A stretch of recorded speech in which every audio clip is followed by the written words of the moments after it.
So we'll continue with the questions of previous years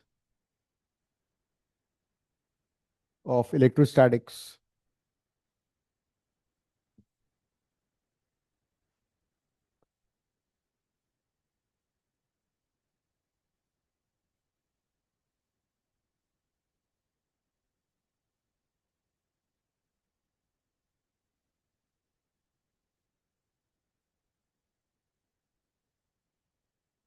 sir आपने तो वो Zoho meeting app download करने को बोला था। हाँ, वो कर लिया नहीं किया? कर नेक्स्ट दिया क्लास उस था। अगली क्लास उसी पे होगी। अच्छा। जो मीटिंग जूम की जगह।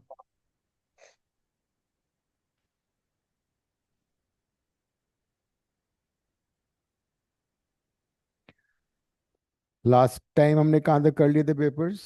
2024 हो गया था ना, 25 हो गया था ना, आईएससी ऑल्सो दूसरा भी हो गया था।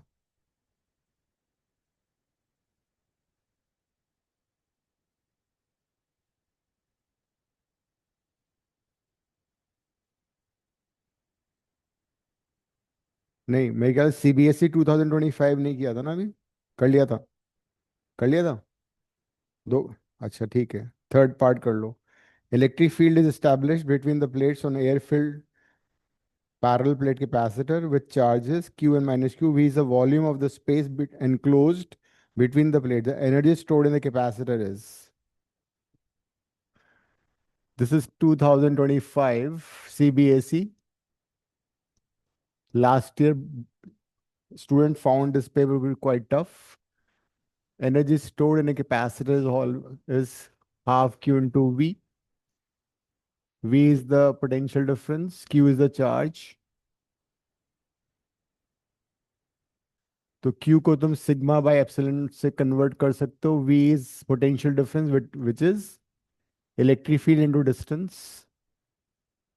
नहीं, Q will be sigma into A.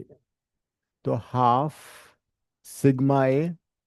V is the potential difference, will be E into D, and electric field would be sigma by epsilon naught into A into D. Right? ये हमने किया हुआ है वैसे. तो half sigma square by epsilon naught, and A into D is the volume of the capacitor. ठीक है? A into D is the volume of the capacitor. जो हमारे को नोट्स है ना, दोज आर बेसिकली, हाँ क्या हुआ? जो क्लास नोट्स में तुम्हें दिए हुए ना, उसको तुम पढ़ लोगे, तुम्हारे जेई के भी कॉन्सेप्ट, अगर in case you want to write JEE paper 1, वो भी सारे उसमें कवर हो रहे हैं. सो क्लास नोट जो हैंड रिटन नोट्स हैं, उनको पढ़ लो. सारे पाप धुल जाएंगे तुम्हारे. सीबीएसई के भी, आईएससी के भी, और एंट्रेंस के भी. सीयूटी अगर दोगे वो भी हो जाएगा. And then sometime they ask you what is the energy density in a capacitor. तो अगर हम एनर्जी को डिवाइड करें वॉल्यूम ऑफ द कैपेसिटर से, एनर्जी डेंसिटी के कई सारे फॉर्मूले हैं. What will be the unit of energy density? It will be joule per metre cube. Volume है ना. And you can replace sigma using this formula. E is equal to sigma by epsilon naught. Sigma ko we can write electric field into epsilon naught. So this is half E square by,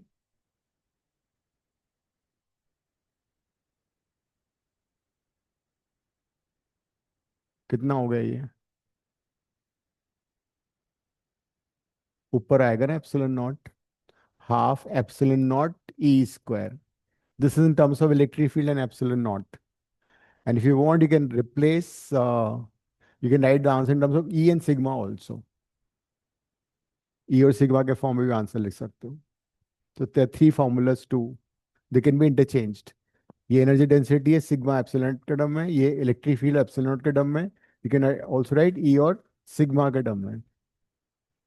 epsilon not को replace कर दोगे sigma bye ई. ठीक है? तो this will become half sigma into E also. Energy density के three formulas. तो this was question. Okay, fourth part करो इसका। The capacitors A, B, and M, each of capacitance C are connected to capacitor N of capacitance 2C and battery as shown in figure. The charges on A and N are equal to Q and Q dash. Q dash by Q is fourth part.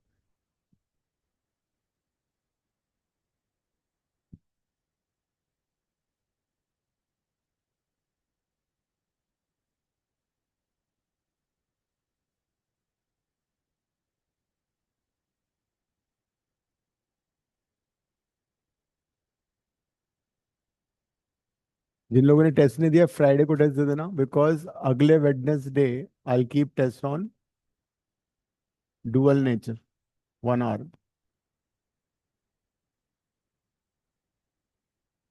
अगले Wednesday क्या date है? आज 7 है, 4 है ना, 5, 12, 12th। So 12th November you'll be writing test on dual nature। जिन लोगों के miss हो रहे हैं वो ऑनलाइन भी दे सकते हैं, ठीक है। Whenever you are prepared, write the test, don't miss।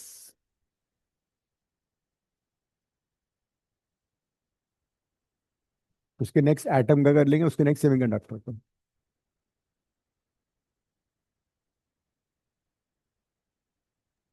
Sir atom में एटम न्यूक्लियर सब साथ में होगा ना? हाँ, atom and nuclei together. Dual nature फिर अलग से आएगा।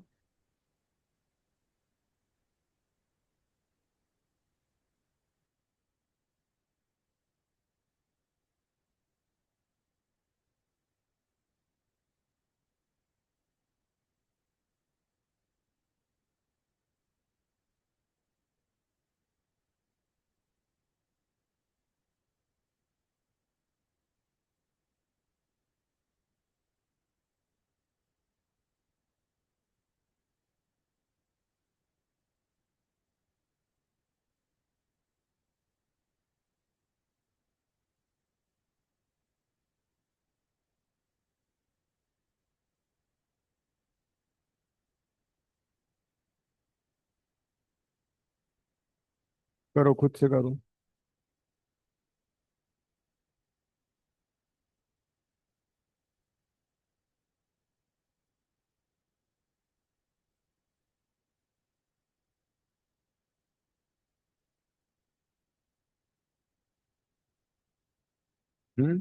N2, एन, एम नहीं है।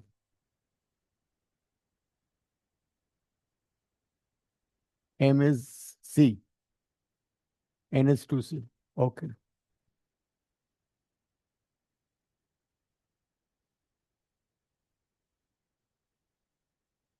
तो इस पे कितना चार्ज है एम पे? Q dash. क्यू डैश किस पे है? अच्छा, वो सेम था। ओके।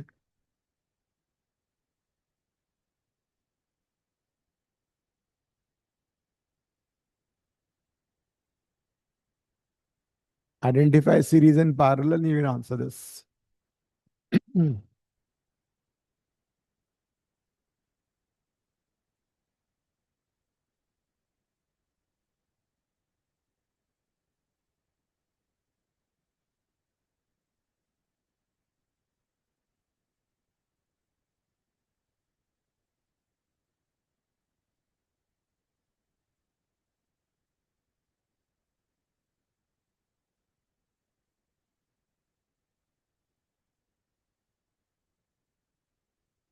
हाँ, सीरीज में 1/c होता है, पैरेलल में ऐड हो जाता है, just opposite the resistors.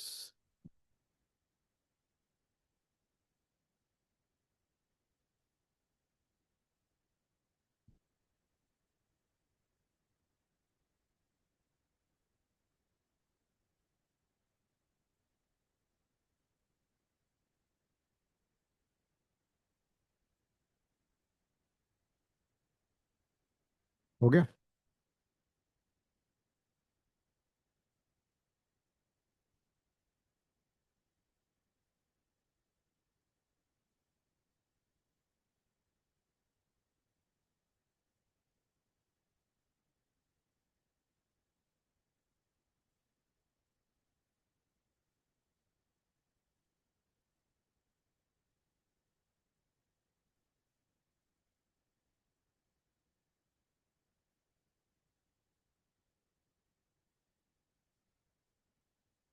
Means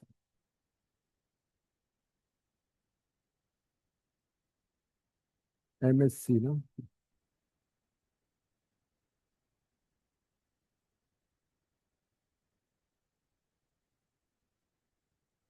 A, B, M are in series. You can find the resultant. A, B, M are in series, है ना.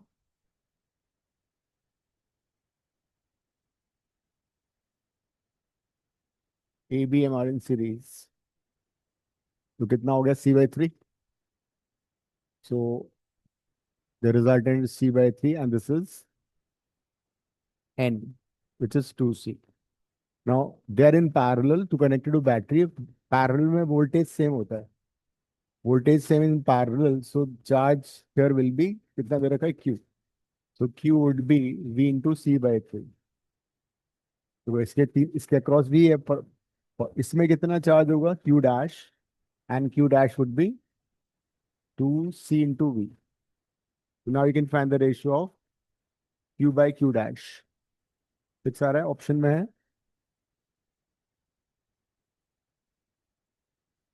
तो Q dash by Q पूछा है, Q by Q dash पूछा है. तो Q dash by Q is 2CV divided by VC/3. 6:1. We can also find individual charges if you want, but individual तो same होगा. तीनों पे सेम चार्ज आएगा. We can find potential difference on each also. ये इस पे V है ना, तो इस पे V/3 V/3 V/3 हो जाएगा. इस पे V रहेगा. सीरीज में पोटेंशियल डिफरेंस ऐड होता है. समझ में आ गया मनन, आरव. Yes sir. ये यस। बहुत जरूरी है प्रीवियस ईयर्स क्वेश्चंस.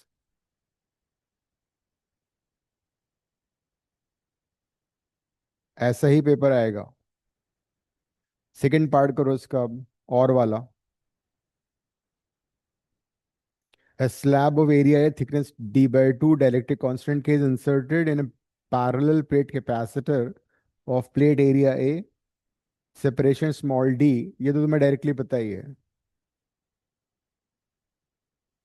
इसका तो डायरेक्ट फॉर्मूला था. I mean they have given a simple question in choice. इसमें तो सिर्फ फॉर्मूला यूज करना है. Inserting a dielectric slab when battery is disconnected. सीधा सीधा फॉर्मूले में टी की जगह D/2 सब्स्टिट्यूट कर दो, आंसर आ जाएगा. अब प्रॉब्लम ये कि फॉर्मूला क्या था, याद है किसी को? हाँ. सो if you remember the formula was this. C is equal to C naught D by D minus T plus T by K. All you have to do is replace T is equal to D/2 because the thickness of the dielectric slab is D/2. Simply replace T is equal to D/2.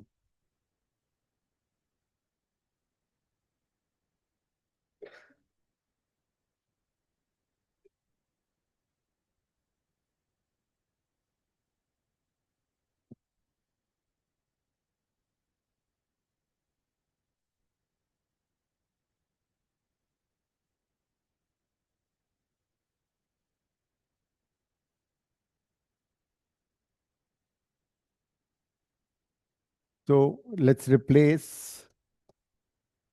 T as D/2. D minus D/2 plus D/2K. D cut जाएगा throughout.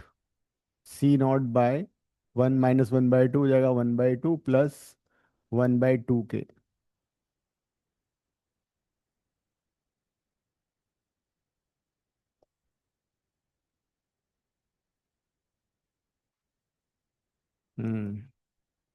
C naught by 2K LCM आ गए. This will be K plus 1. C equal to 2K by K plus 1 times C naught. कौन सा option आ रहा है? B.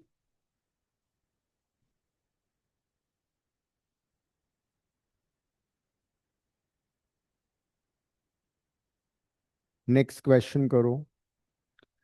This also CBSE 2025 5 markers आया हुआ है ये. The electric field in a region given by this is equal to 40 xi Newton per coulomb.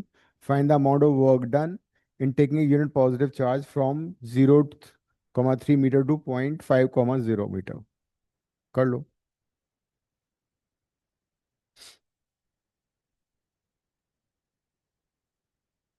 और इसका जो सेकंड पार्ट है वो डेरिवेशन है बेसिकली. हाँ, डेरिवेशन वो भी क्वेश्चन नहीं कर पाओगे. हाँ मनन बोलो. कौन सा करना है क्या? इसका नेक्स्ट. अच्छा The electric field in a region is given by E is equal to 40 xi Newton per coulomb. Electric field हमें गिवन है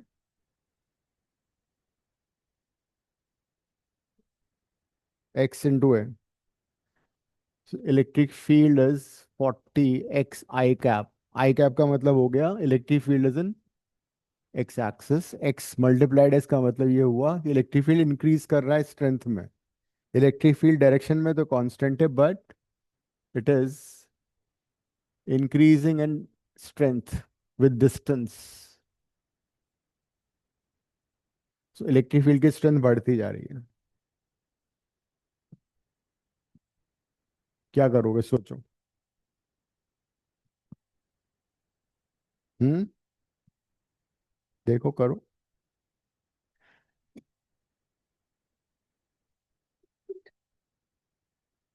find the amount of work done taking a unit positive charge. Work done का formula मैंने बताया था. If you move a charge from A to B the amount of work done is mobile charge which you moving into V final minus V initial. potential at B minus potential at A.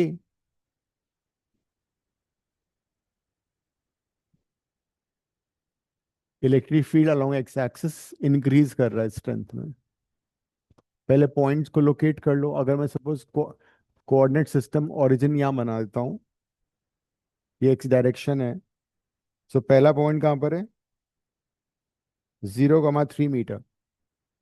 0,3 मतलब Y axis. This is a initial point and what is the final point? Final point is 50.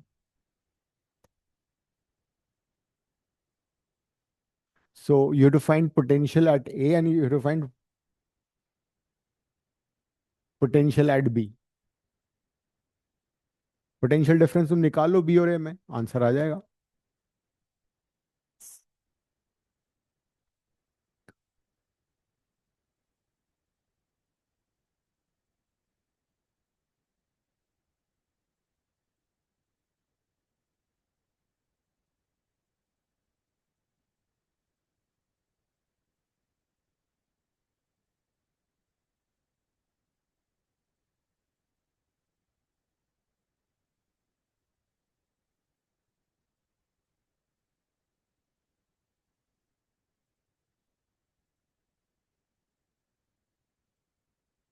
A point पर x की value कितनी है? 0. मतलब electric field कितना हो गया ए पे? 0. बात खत्म. ए पॉइंट पे एक्स तो 0 है ना. तो जब एक्स को तुम 0 डालोगे तो इलेक्ट्रिक फील्ड तो 0 हो गया. तो मतलब इलेक्ट्रिक फील्ड 0 है ए पे. तो जब इलेक्ट्रिक फील्ड 0 है तो पोटेंशियल भी 0 आएगा. तो वी ए तो 0 हो गया. अब you can find electric field over here B point पे. बी पे के इलेक्ट्रिक फील्ड कितना हो जाएगा? 40 इंटू 5. बिकॉज एक्स के लिए 5 है. It is 200 newton per coulomb. अब you moving the charge from A to B. तो जब भी चार्ज को मूव करते हैं perpendicular to electric field work done कितना होता है? If you move a charge perpendicular to electric field work done is always 0. Work done तभी होता है when you move in the direction of electric field. तो मुझे ये बताओ ए से बी जब हम मूव कर रहे हैं तो कितना डिस्टेंस मूव कर रहे हैं लॉन्ग एक्स एक्सिस? ओनली 5. ये नहीं लोगे. ऐसा मैंने क्वेश्चन में किया था. Only this distance will be taken into account. जो डिस्टेंस इलेक्ट्रिक फील्ड की डायरेक्शन मूव करे वही डिस्टेंस ली जाएगी. तो पोटेंशियल एट बी कितना हो जाएगा? पोटेंशियल एट बी निकाल लो. 200 इंटू 5 से मल्टीप्लाई कर दो.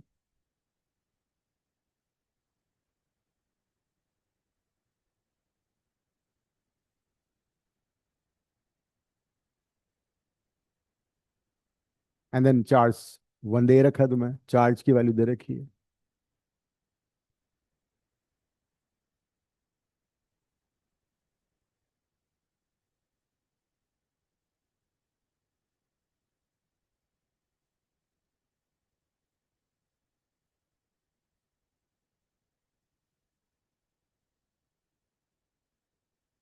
बट प्रॉब्लम इसमें ये आएगी कि हमने इसमें ये कंसिडर नहीं किया कि because electric field non uniform है।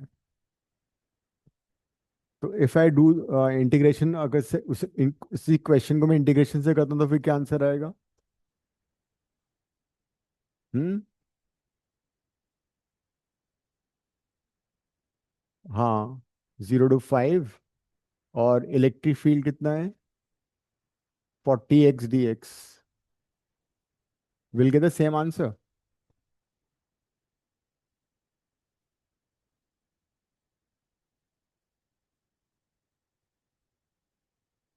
नहीं ना? तो I I think we should integrate it rather than, because electric field uniform नहीं है यहाँ पे ना, नॉन यूनिफॉर्म है।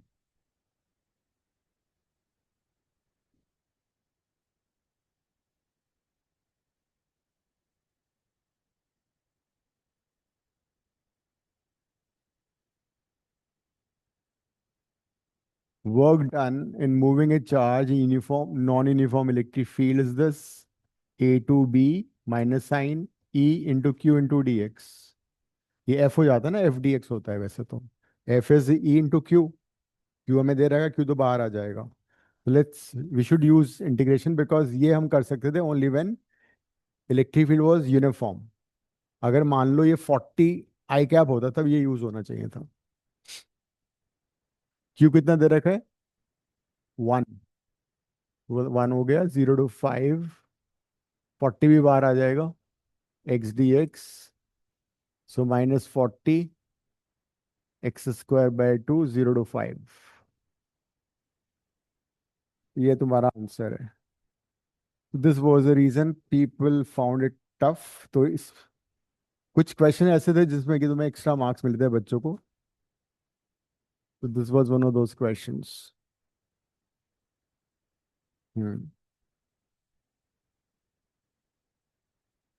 कौन सा? क्यों तो 1 कर दिया ना, 40 बाहर निकाल दिया। अच्छा, 5²। कितना आ गया ये? -20 into 25।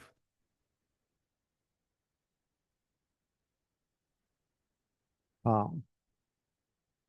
So magnitude wise work done would be otherwise -500 joule।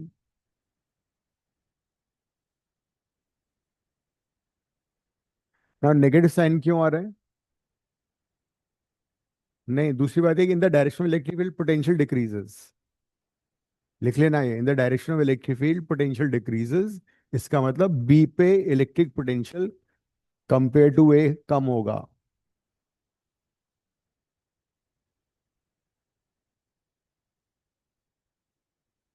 एक सिमिलर क्वेश्चन और करते हैं इसमें।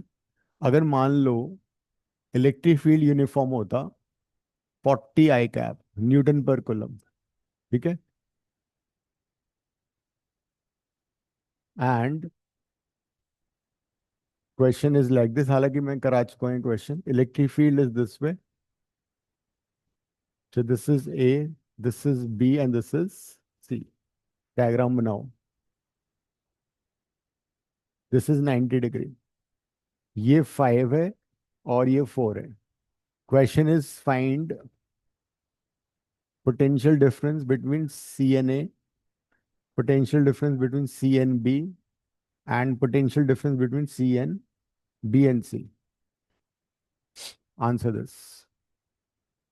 This time we have uniform electric field, direction is along x-axis, distances तुम्हें दे रखी हैं।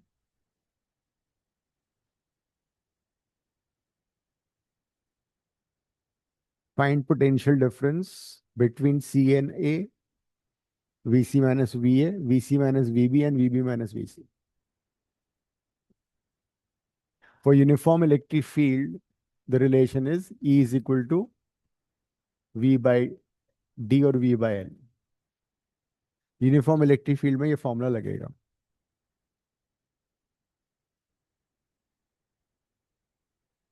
हाँ, इक्वल टू वी एल नहीं होता, वी बाय एल होता है। तभी तो आता है वोल्ट पर मीटर।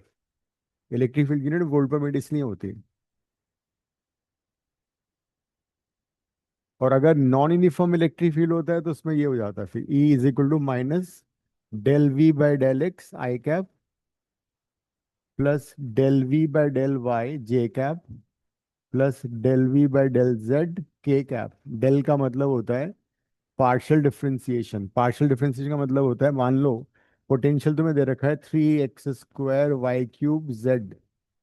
तो when I find del V by del X, सिर्फ एक्स वेरिएबल होगा, बाकी कांस्टेंट होंगे। फिर find del V by del X partial differentiation, I just assume this to be variable, तो इसका डेरिवेटिव ये आएगा, बाकी सारे कांस्टेंट हो जाएंगे। That is the meaning of partial derivative. This is not in your syllabus, but in case अब ये अगर आ सकता है तो ये भी आ सकता है।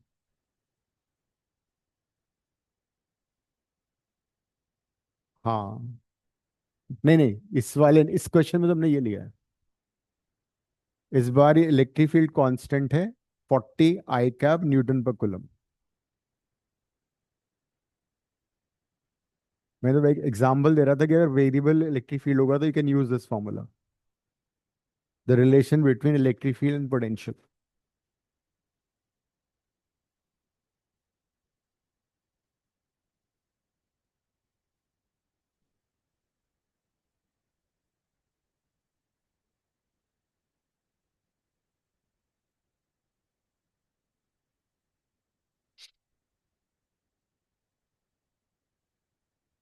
तो जैसे मैंने बताया था, पोटेंशियल डिफरेंस इलेक्ट्रिक फील्ड की डायरेक्शन में पोटेंशियल डिक्रीजेस,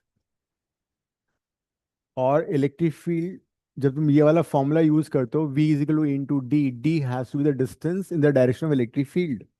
तो जब मैं पहले V B, V C minus B, V B है, V B minus V C है, पहले ये वाला पार्ट करो। This is basically C and B are the points on equipotential surface. What are equipotential surface? An imaginary surface where potential is the same everywhere, and there's no work done in moving a charge on equipotential surface. तो अगर uniform electric field होता है तो उस case में equipotential surface कौन सी होती है? Plane parallel surface parallel to each other, these are equipotential surfaces. इस पे हर जगह पोटेंशियल सेम है, इस पे हर जगह पोटेंशियल सेम है, लेकिन इन दोनों में पोटेंशियल डिफरेंस है। किसका ज्यादा होगा? If I mark it like this, किसका पोटेंशियल ज्यादा है? सी का, because the direction electric field potential decreases.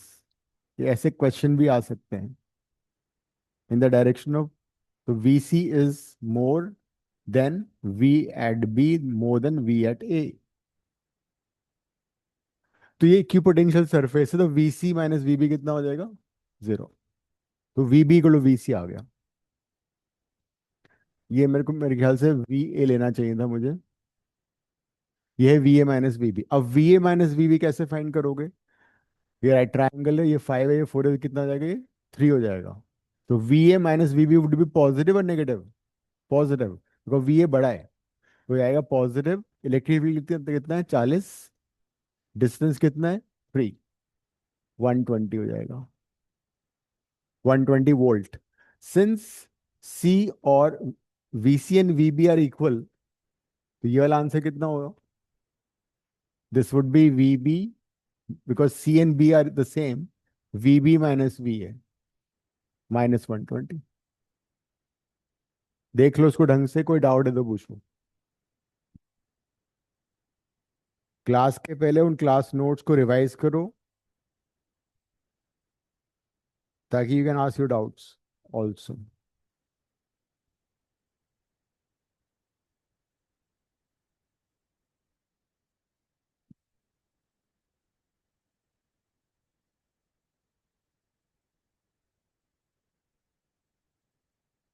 तो अगर इलेक्ट्रिक फील्ड यूनिफॉर्म होता तो इस तरह से हम इसको आंसर करते। नेक्स्ट करो, इसका सेकंड पार्ट कर लो अब। ये 5 मार्कर आया हुआ था।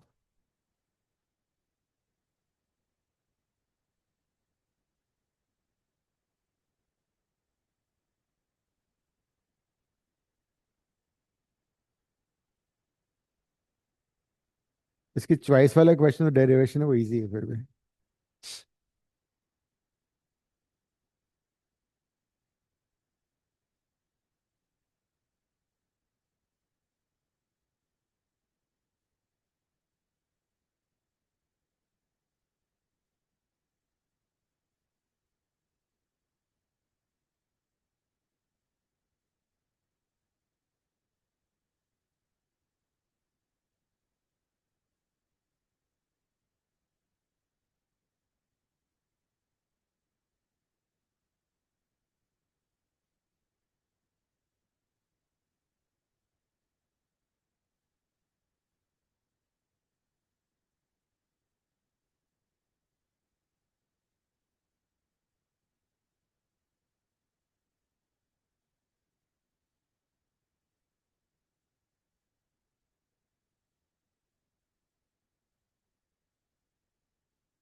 क्वेश्चन पढ़ो, समझो, डायग्राम बनाओ, देन सॉल्व।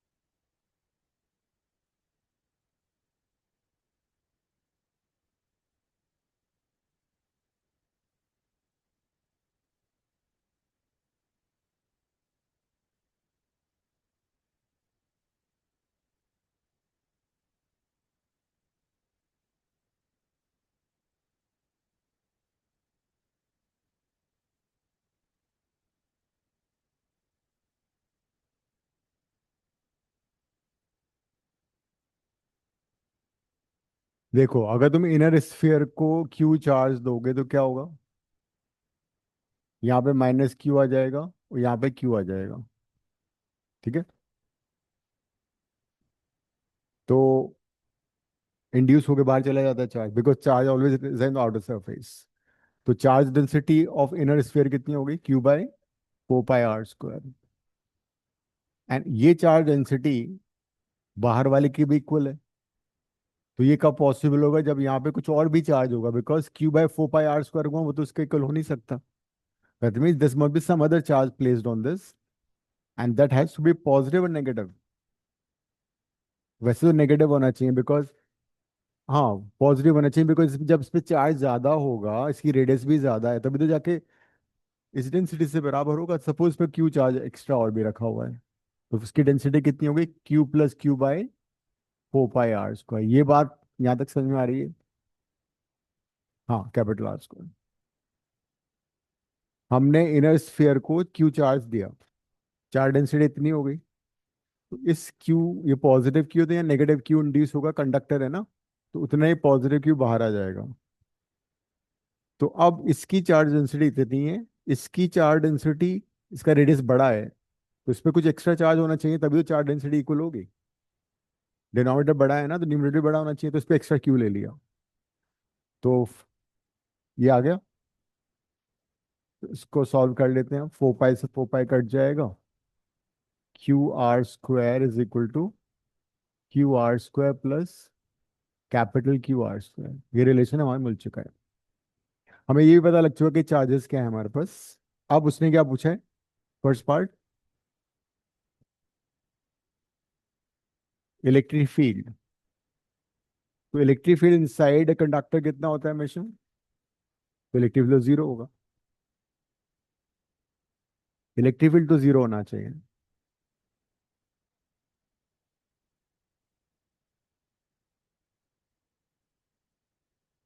इलेक्ट्रिक फील्ड हमने किया था ना, गॉसेस लॉ में भी किया था, चाहे कंडक्टिंग स्फीयर हो चाहे हॉलो स्फीयर हो, इलेक्ट्रिक फील्ड इनसाइड कंडक्टर हमेशा जीरो होता है। तो वो तो जीरो हो गया। और क्या पूछा है? पोटेंशियल कैसे निकलेगा सेंटर पे? सेंटर पे पोटेंशियल होगा छोटे स्फीयर की वजह से, और सेंटर पे होगा बड़े स्फीयर की वजह से। तो सेंटर पे पोटेंशियल होगा स्मॉल स्फीयर की वजह से, कितना होगा? K Q by small are. और बड़े स्फीयर से कितना होगा? K Q plus Q by capital R. If you see the graph of potential, potential constant होता है इनसाइड, सरफेस पे मैक्सिमम हो जाता है, फिर वो डिक्रीज करता है। दिस इज द पोटेंशियल का graph. This is R equal to R, this is R. जबकि इलेक्ट्रिक फील्ड का ग्राफ क्या होता है? इलेक्ट्रिक फील्ड का ग्राफ यहाँ से शुरू होता है, जीरो से, ऐसे जाता है वो। इलेक्ट्रिक फील्ड जीरो होता है, आर इक्वल टू आर तक इलेक्ट्रिक फील्ड जीरो, सरफेस पे मैक्सिमम हो जाता है, फिर डिक्रीज करता है 1 बाई r स्क्वायर। यहाँ पे V is proportional to 1 by r। यहाँ पे इसके बाद क्या होगा? Electric field is proportional to 1 by r square, as if charge centre पे रखा हुआ है। तो इसने चार्ज कहीं भी नहीं दे रखा था ना, मैं चार्ज दिया होता कहीं पे। तो हम क्या कर सकते हैं? सो अननोन के उसमें करना पड़ेगा क्या हमें?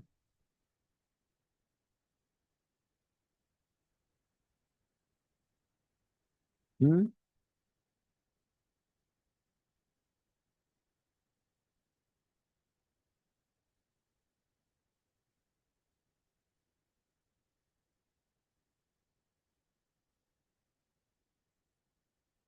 हमने मिस किया ना कुछ,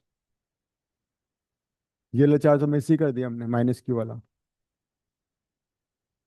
माइनस क्यू भी तो लोगे भाई। इसकी आउटर सरफेस पे क्यू चार्ज है, इसकी इनर सरफेस पे माइनस क्यू, तो आउटर पे क्यू प्लस क्यू हो गया, तो ये भी तो लिया जाएगा ना, minus K Q by are, ये आएगा। तो भाई इसका पोटेंशियल निकाला मैंने, कितना है के क्यू बाय आर, तो समझ में आ गया। इसकी इनर सरफेस पे माइनस क्यू चार्ज है, उसका तो पोटेंशियल होगा।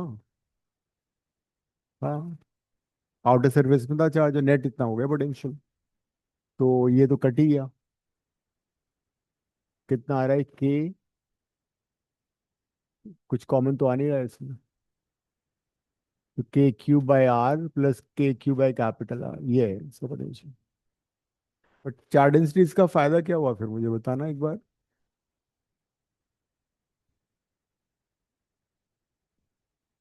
कोई लॉजिक है चार डेंसिटी का इसमें?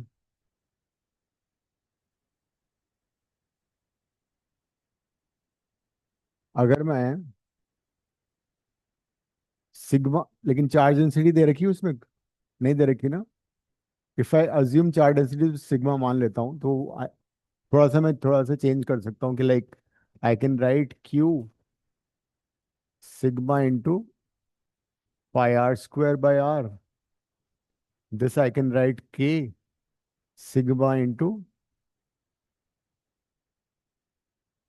पाई capital R square. But sigma भी तो नहीं दे रखा हम लोगों ने, कुछ तो मेंशन होना चाहिए ना, चार्ज डेंसिटी कितना दिया हुआ है।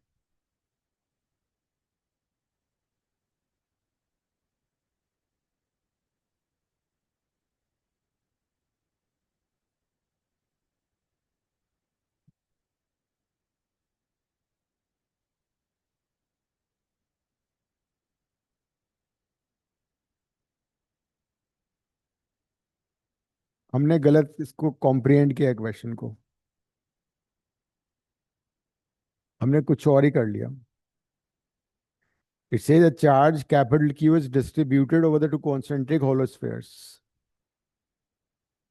ये इसका आंसर नहीं है, इसको नल एंड वॉइड कर दो। वी डिडंट नोटिस कि वो क्वेश्चन में चार्ज दे रखा है, क्वेश्चन को मैं पढ़ा नहीं था ढंग से। चार्ज कैपिटल क्यू हमें दे रखा है, वो डिस्ट्रीब्यूट कर रहे हैं हम दो स्फीयर्स पे जो कि कॉन्सेंट्रिक है। मान लो इस पे क्यू चार्ज है, तो इस पे कितना आएगा, क्यू माइनस क्यू। देख लो, capital Q charge is distributed over two spheres, तो अगर छोटे स्फीयर पे स्मॉल क्यू, तो बड़े पे कितना हुआ, yes, such that the charge densities are equal, such that the charge densities are equal, ये है क्वेश्चन। कैपिटल क्यू में दे रखा है, हमने मिस कर दिया वो, पाई से पाई कट गया, तो Q are square is equal to Q are square minus Q are square, Q are square plus are square is equal to Q are square. तो क्यू की वैल्यू आ गई Q are square by are square plus are square. अब आई ना बात, तो inner sphere पे इतना चार्ज है, तो बाहर वाले स्फीयर पे कितना चार्ज होगा, Q minus Q which is Q are square by are square plus are square. तो this is Q are square by are square plus are square. ये बात यहाँ तक समझ में आ रही है? ऐसे मान लो हमारे पास, हाँ, दो स्फीयर्स हैं कॉन्सेंट्रिक, दोनों का रेडियस दे रखा है, हमारे पास टोटल चार्ज कैपिटल क्यू है, उसमें से कुछ चार्ज इसको दिया कुछ चार्ज उसको दिया, सो दैट चार डेंसिटीज आर इक्वल। तो हमने इसको ले लिया स्मॉल क्यू, इसको ले लिया कैपिटल क्यू, हमें सारा आंसर कैपिटल क्यू के टर्म में लिखना है, बिकॉज स्मॉल क्यू हमारे पास नहीं है। हमने चार डेंसिटीज को इक्वल कर दिया, सॉल्व किया, स्मॉल क्यू की वैल्यू और कैपिटल क्यू की वैल्यू आ गई, तो I know what is charge on this, I know what is the charge on this. यहां तक देखो बात समझ में आ गई।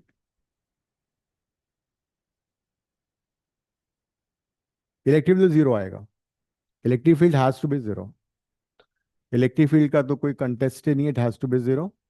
सिर्फ potential you have to see, इसका पोटेंशियल कितना होगा, K Q by R plus उसका कितना हुआ के क्यू माइनस क्यू, वो तुमने निकाल चुके ऑलरेडी,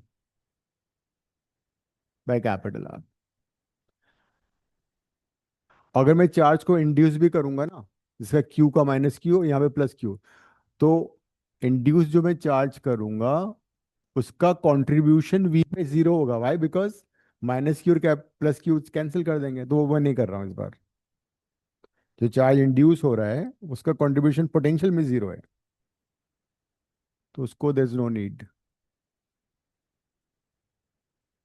अब तुम Q और Q माइनस क्यू की वैल्यू सब्स्टिट्यूट कर दो एंड दैट्स योर आंसर।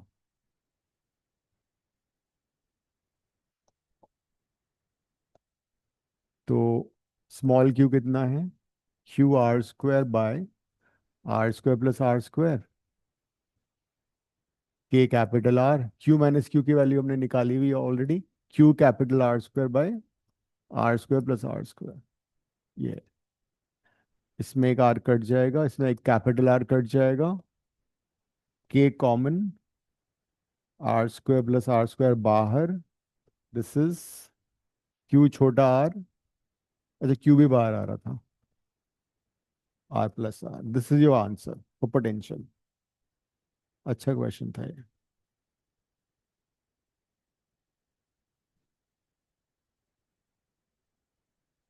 हाँ, मुझे अगर क्वेश्चन याद आ रहा वो भी कर लेते हैं साथ साथ।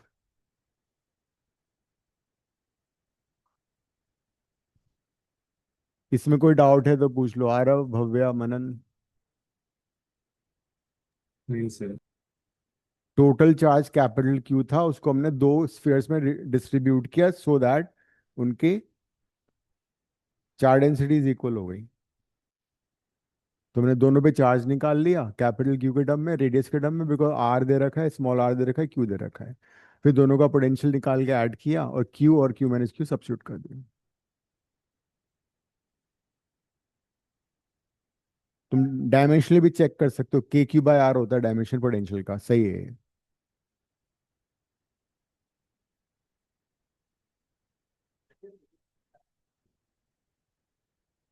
Capital Q and small Q is this, Q are square by R. No no, capital Q small Q तो हटा ही दिया ना, बिकॉज वो तो गिवन ही नहीं है हमें। We distribute charge in such a way so that densities are equal. अब मुझे अगर क्वेश्चन याद आ गया वो कर लो। Suppose we have two conducting spheres of radius small r and capital R.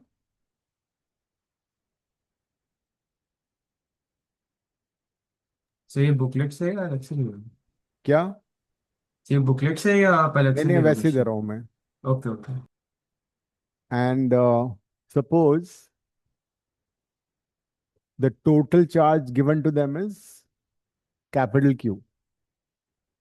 The total charge given to them is ये ऐसे कर लो कि इस पे Q चार्ज है, इस पे कैपिटल Q चार्ज है at the moment, and now they're connected by a conducting wire. Now they're connected by a conducting wire. The question is find charge on each. Initially, there were two conducting spheres, radius r, capital R, charge small q, capital Q. Then they are connected by a conducting wire. Now the question is find charge on each. तो जब तुम connecting wire से connect करोगे तो क्या same हो जाएगा? Potential. Concept is potential same कर दो। इस पे चार्ज क्यू डैश ले लो, उस पे Q plus Q minus Q dash ले लो, ऐसा करो। क्या होगा जब तुम इसको कनेक्टिंग वायर से कनेक्ट करोगे, वी सेम हो जाएगा दोनों का। वी सेम होने के लिए क्या होगा? चार्ज का रीडिस्ट्रीब्यूशन होगा। इस पे मान लो एक्स चार्ज आ गया, तो इस पे कितना चार्ज बचेगा? Q plus Q minus X, because in the beginning what was the total charge? The total charge was Q plus Q.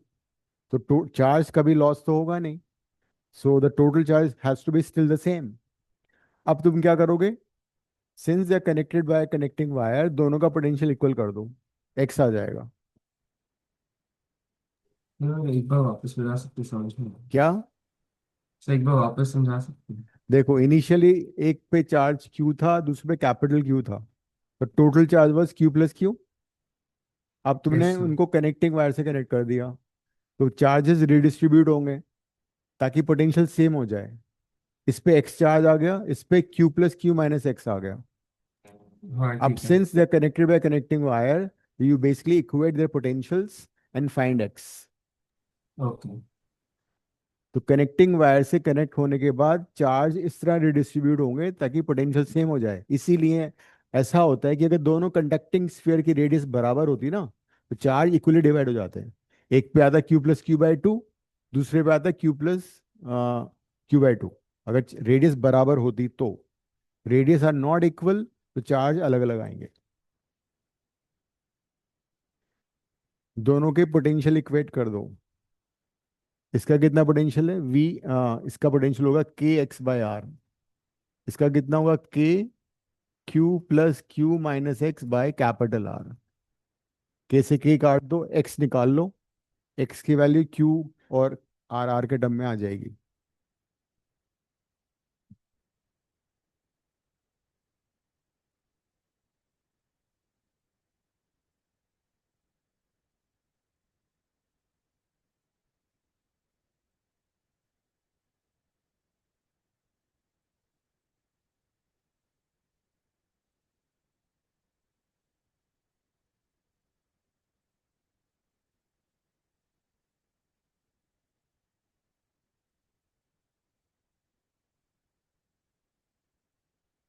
हो गया।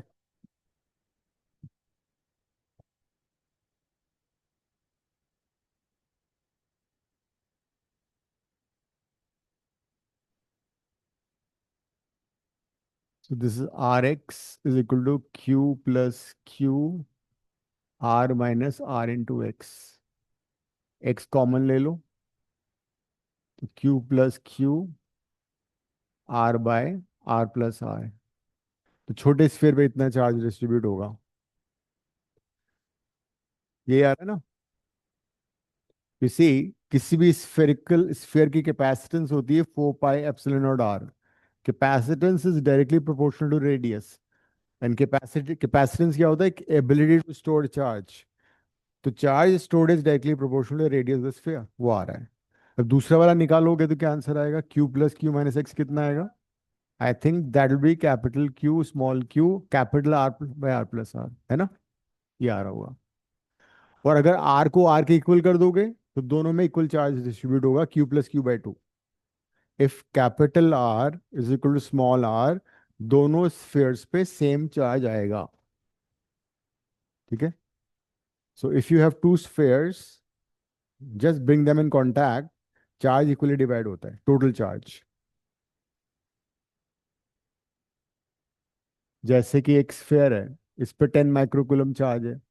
दूसरा स्फीयर है सेम रेडियस का, उस पे -2 माइक्रोकुलम चार्ज है। ठीक है। So if they are brought in contact तो क्या होगा, टोटल चार्ज कितना है इन दोनों पे, 8। तो वो आधा आधा डिवाइड हो जाएगा, 4 इस पे आएगा, 4 इस पे आएगा। तो when radius R equal, charge will be equally divided.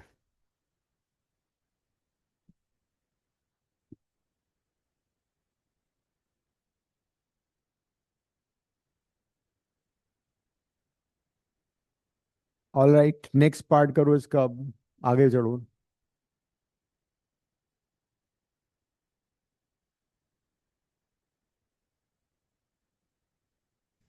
ये तो मैं मालूम ही है, obtain expression of the electric field due to dipole of moment P at the point when is equatorial plane and specify the direction. Equatorial plane में तो मालूम है कितना होता है इलेक्ट्रिक फील्ड, याद है ना। K P X by X square plus A square divide 3/2, and direction opposite, minus sign आएगा।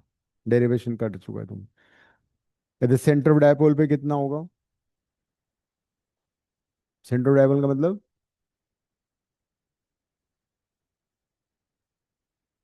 नहीं जीरो क्यों होगा।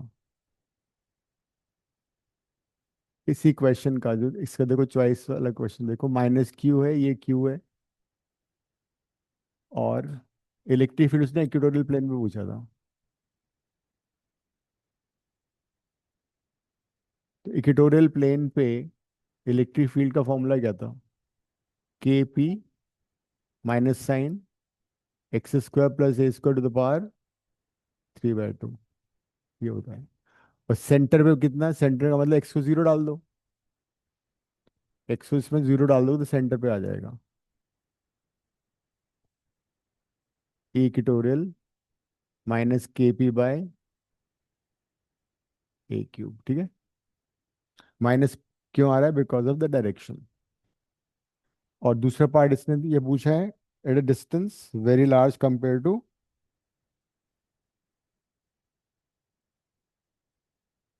क्या था? R is very very large. X को इसने आर ले रखा है, ठीक है, एक्स को आर लिया है। So when x is very large, उस केस में you neglect minus K P अगर वेक्टर फॉर्म में लिखोगे। ठीक है, अब इसका सेकंड पार्ट कर लो, फ्लक्स पे बेस्ड क्वेश्चन है। Answer the second part of the same.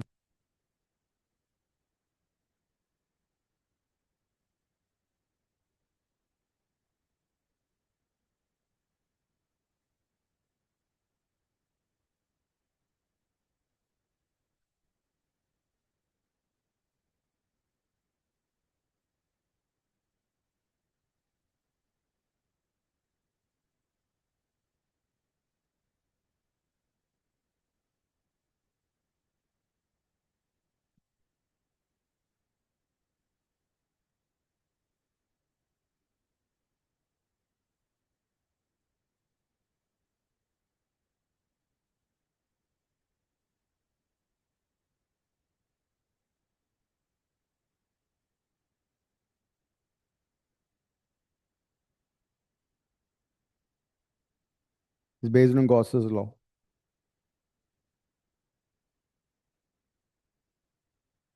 Electric field variable भी है, थोड़ा सा कांस्टेंट भी, 10x+5 है। डिस्टेंस ऑफ वेरी करा हमने, किए हुए हैं इस टाइप के क्वेश्चंस असाइनमेंट में, बहुत सारे क्वेश्चंस हैं ऐसे। You do it your self.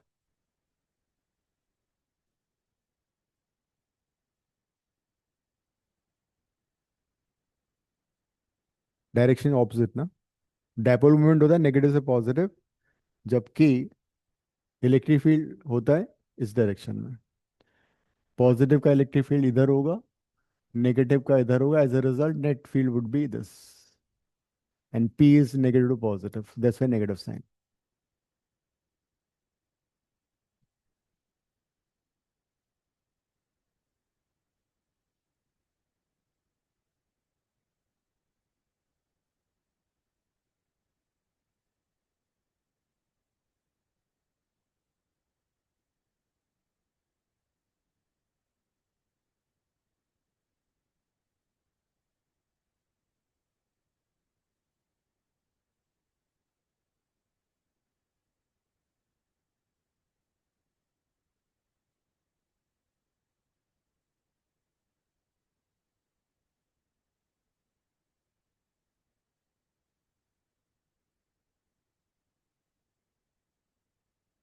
Electric field देखो, electric field is variable,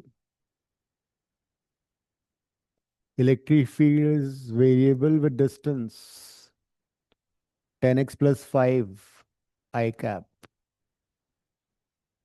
That is, electric field is along x-axis and with distance x vary कर रहा है। ये x direction है, this is the cube. You have answered many questions like this in the class. मतलब अभी revision शुरू नहीं किया है तुम लोगों ने। क्लास नोट्स का हर एक एक क्वेश्चन कर लेना, तब जाके बात बनेगी।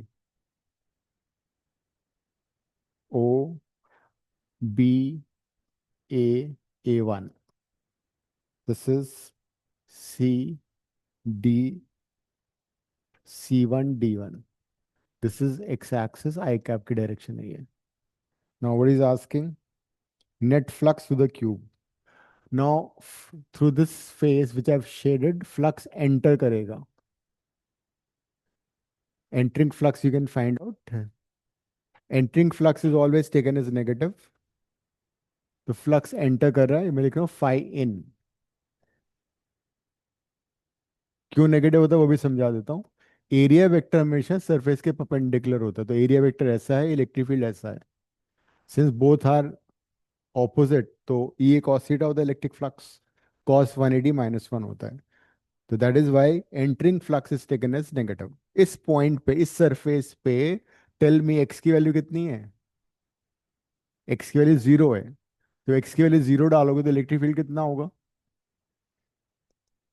इलेक्ट्रिक फील्ड हो जाएगा, हाँ, बिकॉज थीटा 180 होता है, कॉस 180 -1।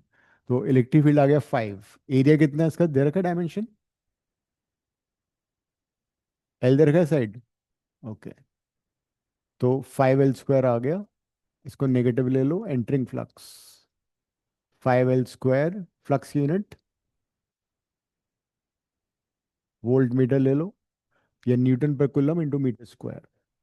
ये एंटरिंग फ्लक्स है। बाकी जो चार सरफेसेस है उसमें फ्लक्स जीरो होगा, because electric field along X axis है and the surface are perpendicular. Like if I take this surface, इसका एरिया वेक्टर इधर होगा, तो which is 90 degree to electric field, तो फ्लक्स इसका जीरो हो जाएगा, इसका भी जीरो हो जाएगा। बाकी चारों सरफेसेस का फ्लक्स जीरो होगा। सिर्फ अब next is this, this is outgoing flux, इसका एरिया वेक्टर बाहर की तरफ होगा, इलेक्ट्रिक फील्ड भी बाहर की तरफ होगा, outgoing flux would be positive. अब यहां पे इलेक्ट्रिक फील्ड कितना होगा? इस पॉइंट पे इलेक्ट्रिक फील्ड कितना है? At this face electric field would B, x की वैल्यू कितनी है, एल। तो इलेक्ट्रिक फील्ड हो जाएगा 10L+5। So electric field is 10L+5, area of this surface is L² again, volt metre. तो नेट फ्लक्स कैसे निकालोगे, दोनों को ऐड कर दो। Phi net would be phi in plus phi out.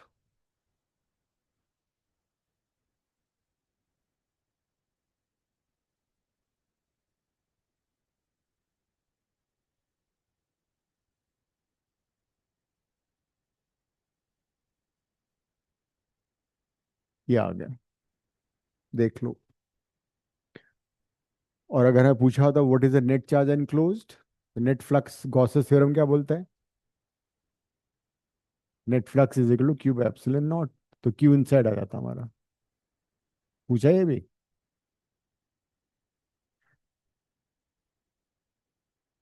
आज ही जाके जितने मैंने फ्लक्स के क्वेश्चन असाइनमेंट में दिए हुए हैं वो सारे करना, फ्लक्स आएगा गॉसेस लॉ पे।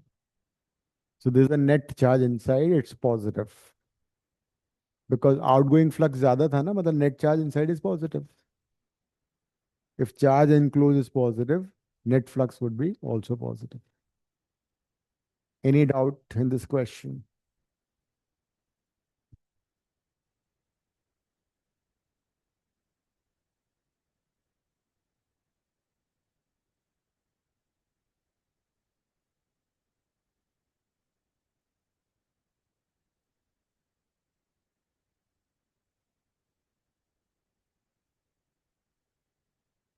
नेक्स्ट कर लो, आईएससी 2024। हम आईएससी पे आ गए 2024 पे अब।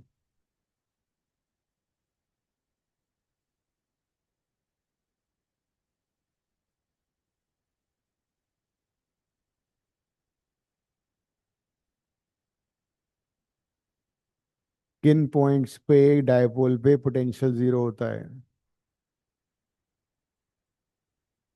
Next question, in electric dipole what is the locus of point having zero potential?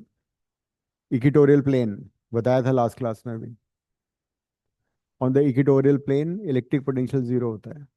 क्यों जीरो होगा? बिकॉज इक्वेटोरियल प्लेन पे हर पॉइंट का डिस्टेंस सेम हो जाएगा दोनों चार्जेस से, नेगेटिव चार्ज से भी पॉजिटिव चार्ज से भी। अगर this is the dipole minus Q plus Q, तो इक्वेटोरियल प्लेन कौन सा हुआ, ये वाला। This entire plane, suppose dipole रखा हुआ है along X axis like this, तो पूरा जो वाई जेड प्लेन है ना, ये वाई ये जेड, पूरा Y Z plane would be equipotential. तो इस प्लेन पे हर जगह पे if I find distance, suppose I take some point here, ये इस चार्ज से डिस्टेंस, इस चार्ज से डिस्टेंस इक्वल होगा, तो पोटेंशियल कितना होगा? पोटेंशियल होगा नेगेटिव चार्ज का minus K Q by R, positive का होगा plus K Q by R. Equatorial plane पे हर जगह पर इलेक्ट्रिक पोटेंशियल जीरो होता है। Take any point on the equatorial plane. तुम्हें ऐसे भी दिया जा सकता है क्वेश्चन, पता है दिल कि चार, सपोज डायपोल एक्स एक्सिस पे रखा है, देयर आर 2 पॉइंट्स। एक पॉइंट में तुम्हें दे रहा हूँ 0, 2, 5, ठीक है। दूसरा पॉइंट मैंने दे दिया 0, 3, 7। Find what is V A minus V D. देखो लास्ट में बताना क्या कैसे करोगे। A dipole is placed along x-axis at its center of the origin. Find potential difference between A and B. A is 0, 2, 5, B is 0, 3, 7.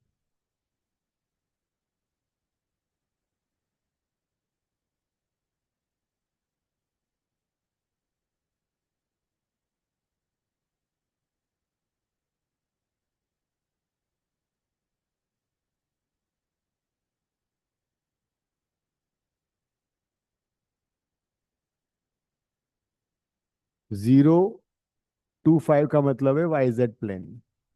X zero हो गया ना, ये वाई जेड प्लेन हो गया, ये वाला। और दो पॉइंट्स हैं, डायपोल हमने रखा है along X axis, centre of dipole at the origin. दो पॉइंट्स गिवन है, 0, 2, 5 and 0, 3, 7. Find the potential difference due to dipole at these points. Answer will be 0, because ये दोनों पॉइंट्स कहाँ पर है? वाईजेड प्लेन पे है। वाईजेड प्लेन में एक्स क्या होता है? 0। तो as long X X is 0, तुम वाईजेड को कुछ भी डाल दो, कुछ फर्क नहीं पड़ेगा। वाईजेड पे कोई सा भी पॉइंट ले लो, वर्क डन हमेशा 0 होगा किसी पॉइंट से ले जाने में। Because these 2 points lie on equatorial plane. Equatorial plane पे हमेशा वर्क डन 0 होता है, because it is equipotential surface, तो वर्क डन भी 0 होगा।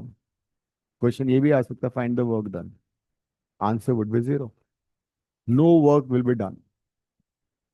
अगर मान लो डायपोल जेड एक्सिस पे रखा होता तब होता वर्क डन, लेकिन अगर डायपोल जेड एक्सिस पे रखा हुआ है और तुम्हें पॉइंट सपोज दे रखे हैं जेड एक्सिस पे, ये सेम हो जाएगा, फिर जेड जीरो लेना पड़ेगा। वाई जेड प्लेन, उससे में एक्स वाई प्लेन लोगे तुम, सपोज 2, 7, 0 एंड 5, 9, 0, तब भी 0 आएगा अगर डायपोल जेड एक्सिस पे रखा हुआ है।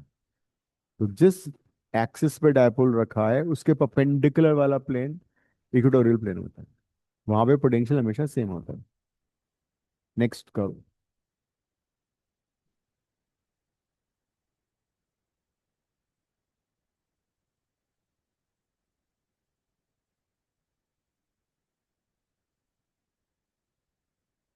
A hollow sphere of radius r has a point charge on its center. Electric flux emanating from the sphere is x. How will the electric flux change if radius of the sphere is doubled? Yes, it will remain the same. Electric flux उस पर depend थोड़ी करेगा कितना बड़ा sphere है, छोटा है बड़ा है। What about electric field? लेकिन इलेक्ट्रिक फील्ड डिक्रीज हो जाएगा, डबल करने पे 1/4 हो जाएगा, बिकॉज रेडियस अगर पहले आर थी और तुमने इसको 2r कर दिया, तो इलेक्ट्रिक फील्ड तो 1/4 रह जाएगा, but flux remains the same. तो flux is basically q inside by epsilon naught. So flux will not depend upon the surface area, but they might say like area पे तो depend करता है flux. Area तो double हो गया, area radius double होने से एरिया एरिया 4 टाइम्स हो गया, at the same time electric field भी तो 1/4 हो गया। अगर हम वो कॉन्सेप्ट लगाएं, इलेक्ट्रिक फील्ड अगर यहाँ ई है, एरिया ए है, so at double distance E would be E/4, area would be 4a, the flux would be same. The flux remains unchanged. Second part में चार्ज डबल करें तो फ्लक्स डबल हो जाए। इससे अच्छा तो जीरो हो गया फिर। डायपोल में नेट चार्ज जीरो हो तो जीरो हो जाएगा flux. Replace charge by dipole.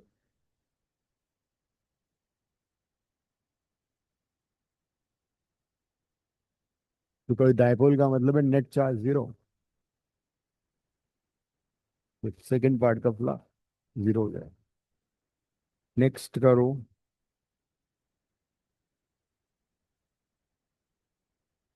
In case of an infinite line charge, how does intensity of electric field at a point change? Change on its doubled. I think radius is doubled. Distance is doubled होगा। Infinite sheet of charge का derivation आ सकता है। मैंने बताया था infinite sheet of charge में distance पे matter ही नहीं करता। If you have an infinitely large sheet having uniform charge density on it, the electric field is simply sigma by 2 epsilon naught, which is independent of the distance. Independent आएगा। It will not।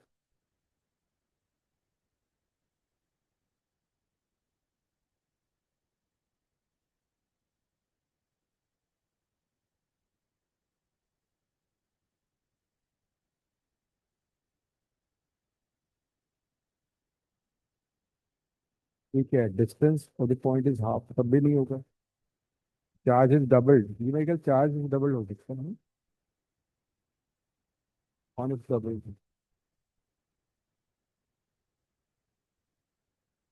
Charge हो सकता है, charge double होने पे तो double हो जाएगा। Because sigma is Q by A. जब तुम क्यू डबल करोगे तो फिर, पर डिस्टेंस में फर्क नहीं पड़ेगा। Next, what is meant by statement relative permittivity of water is 81? बताओ मुझे जरा। Relative permittivity of water is 81, what do you mean by this? कैसे एक्सप्लेन करोगे 1 मार्क का? हाँ कैसे, व्हाट डज इट मीन? मैंने पहले ही बताया था, इसको एक्सप्लेन करने का तरीका है that force when placed, charger placed in a water will reduce by a factor of 81. Force in air force in water between two charges will decrease by a factor of 81. इसलिए लिखना पड़ेगा, तब 1 mark मिलेगा। You can't write कि भाई ratio of epsilon by epsilon naught is 81. You write that force between the charges when placed in water will decrease by a factor of 81. Force between two charges when placed in water will decrease by a factor of 81.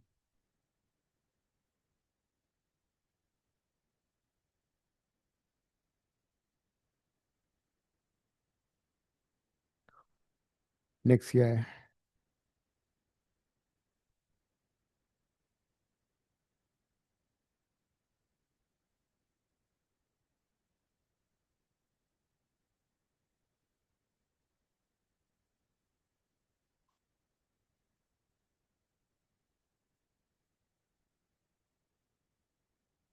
हम्म। ठीक।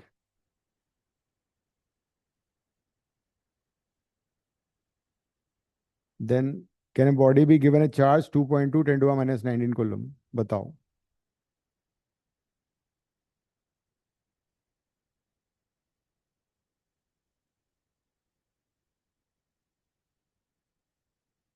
Can a body be given a charge 2.2 10 to minus 19 coulomb? Charge की property पे based है ये। Charge is always integral multiple of the smallest charge on electron which is 1.6 10 to minus 19। तो this is basically fraction of that. 1 point something times है ये 1.6 का। तो this charge is not possible. Charge, या charge possible होगा 1.6 10 to minus 19, या 2.3.2 होगा, या 4.8 होगा। It's not possible. Charge is quantized. It is opposite. It is not. It won't be obeying quantization of charge. Obtain an expression of equivalent capacitance C when the three capacitor, ये तो कर ही लोगे तुम series का derivation. ये अच्छा question है, next करो। 1/r, एफ वर्सेस 1/r² का वो दिया हुआ है ग्राफ, सॉल्व कर लो।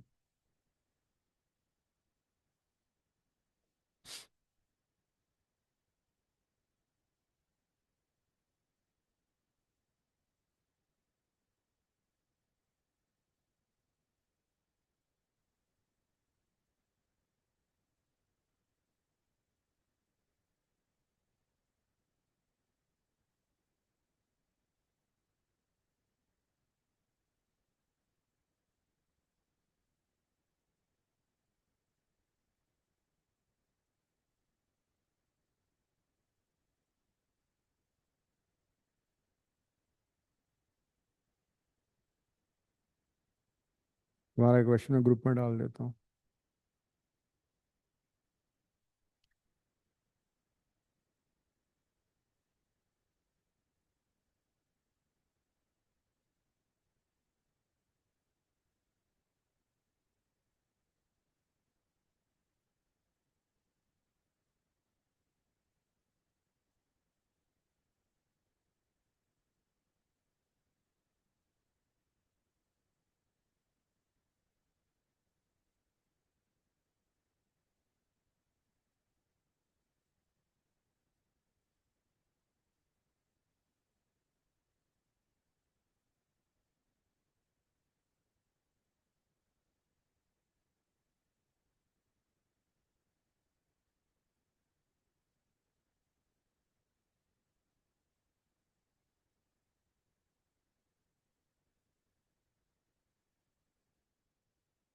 ऊपर वाले में एफ और 1/r² है, Q1 Q2 चार्ज है, नीचे वाले में Q2 Q3 चार्जेस है।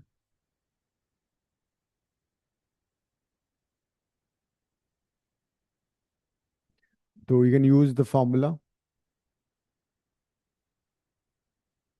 F is equal to K Q1 Q2/r² होता है, ठीक है। तो slope will be basically tan 30, which would be perpendicular f by base। perpendicular is f by base कितना है, 1/r²। तो f by 1/r² कितना आएगा इससे, यहाँ से f by 1/r² आएगा k Q1 Q2, राइट। तो ये हो गया k Q1 Q2। दूसरे वाले केस में एंगल 60 है, tan 60 हो जाएगा, एंड f by 1/r² कितना आएगा, k Q2 Q3। दोनों को डिवाइड कर दो, tan 30 is 1/√3, tan 60 is √3, k cut गया, q कट गया, Q1/Q3 आ गया। क्या पूछा उसने, Q2/Q3, Q1/Q3 आएगा ना, q तो कट गया।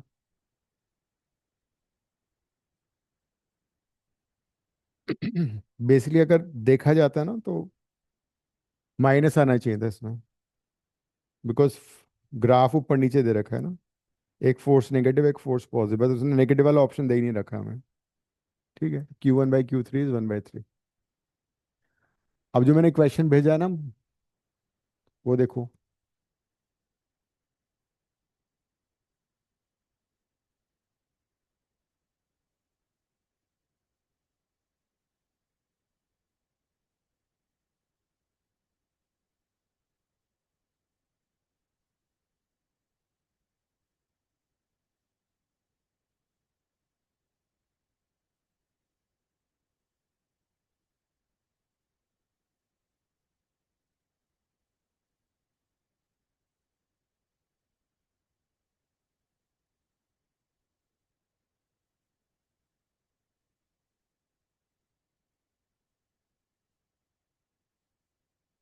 क्या करोगे इसमें, भेजा है ग्रुप में, देखो।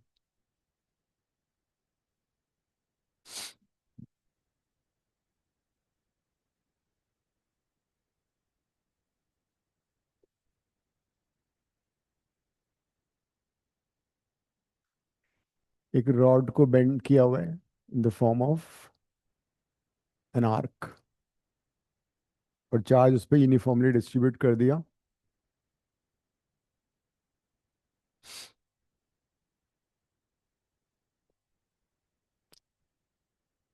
and this angle is 60, this is also 60. Charge is minus q, radius r है इसका। तो उसका तुम charge density per unit length निकालो, लीनियर चार्ज डेंसिटी लैम्डा निकालो, कितना होगा linear charge density minus Q, ये लेंथ कितनी होगी, 1/3 ऑफ द सर्कल। पूरे सर्कल का रेडियस कितना सरकमफ्रेंस होता है, 2πr, तो ये 2πr/3 हो जाएगा। तो हमने लीनियर चार्ज डेंसिटी निकाल ली।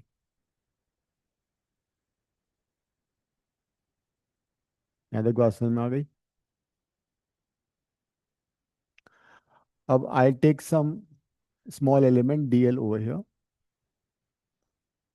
इंटीग्रेशन से होगा।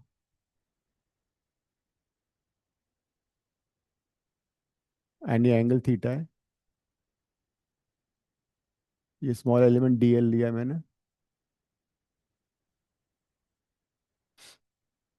लैम्डा कितना होता है, dq/dl। इसको मैं बाद में सब्स्टिट्यूट कर सकता हूँ इसे। dq/dl is lambda, so the charge will be dq lambda dl। lambda we already know, बाद में सब्स्टिट्यूट कर लेंगे। स्मॉल चार्ज आ गया। इसकी डिस्टेंस ओ से कितनी है, r, तो इसकी वजह से यहाँ पे इलेक्ट्रिक फील्ड निकाला मैंने, वो हो गया d। तो d कितना होगा electric field, k dq/r²। Electric field निकाल दिया मैंने। ये एंगल थीटा है। सिमिलरली मैंने एक और ले लिया dl यहाँ पे, सिमेट्री की वजह से थीटा पे, इस पे dq चार्ज है, इसका भी इलेक्ट्रिक फील्ड इधर होगा d, सेम मैग्नीट्यूड, डायरेक्शन अलग अलग है।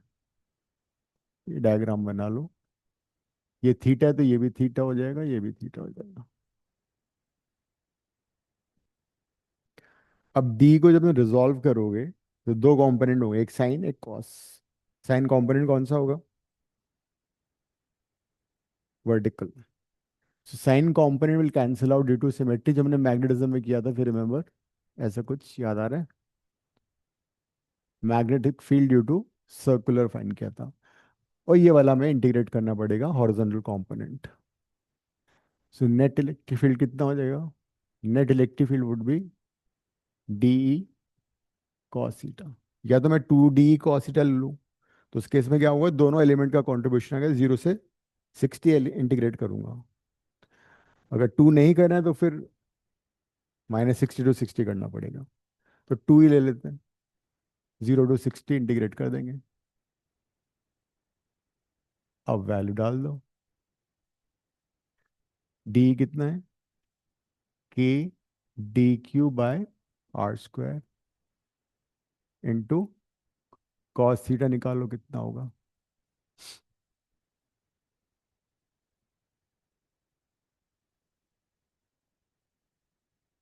डी कॉस थीटा ना, कॉस थीटा को कैसे करोगे, कॉस थीटा रहने देता हूँ फिलहाल तो मैं। डी क्यू कितना है, r² कॉमन है, के बाहर है, ये निकाल दो, डी क्यू को सब्स्टिट्यूट करो, डी क्यू कितना था, lambda dl।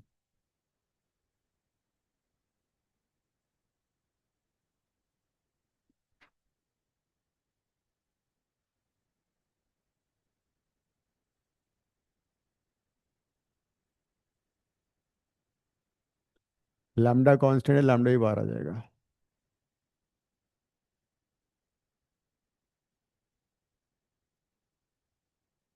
Cos theta into dl बच जाएगा। प्रॉब्लम ये कि कॉस थीटा और dl को इंटीग्रेट कैसे करोगे, कॉस थीटा तभी इंटीग्रेट हो सकता है तुम्हारा डी थीटा हो, थीटा तो वेरी कर रहा है। तो कोई बात नहीं, हम किसी से कम नहीं। यहाँ जरा देखो, ये आर्क कितना dl है, ये स्मॉल एंगल है डी थीटा, तो एंगल और आर्क में क्या रिलेशन होता है,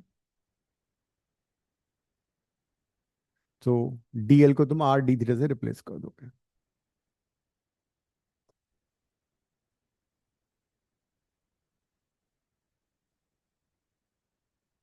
तो कॉस थीटा हो जाएगा DL is R D theta, R से आर कट जाएगा, तुम्हारा आंसर आ जाएगा।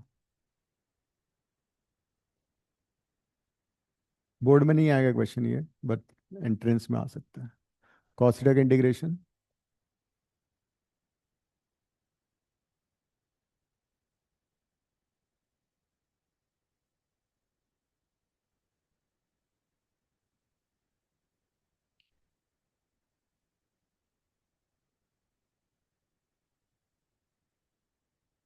फोटो खींच रही कभी देखेगी नहीं लेकिन।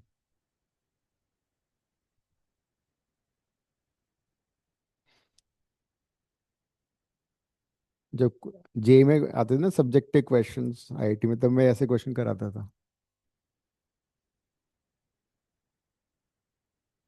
जे के लिए पढ़ाता था बस, mainly maths and physics. Time नहीं मिलता।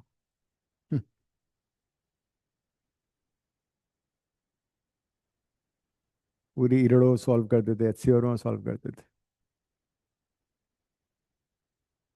अब तो पूरी इरेलेवेंट हो गई।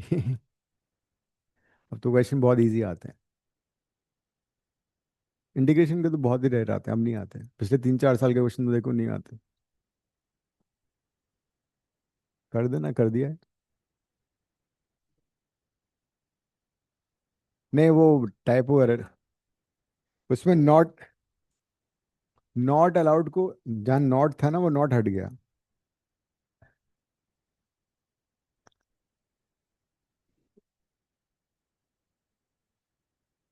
कोई बात नहीं, माफ कर दो उनको, थोड़ी पता होता है इतना।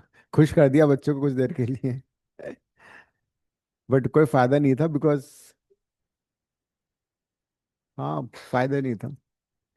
ठीक है, एंडिंग द क्लास, इसको रिवाइज करना तुम लोग। और आरव तुम टेस्ट कैसे दोगे, ऑनलाइन ऑफलाइन? सर ऑनलाइन ही दूंगा। तो कब भेजूँ, आज शाम को भेज दूँ? हाँ जी सर, ठीक। हम्म। ठीक है sir. Okay. Thank you sir, bye. Okay.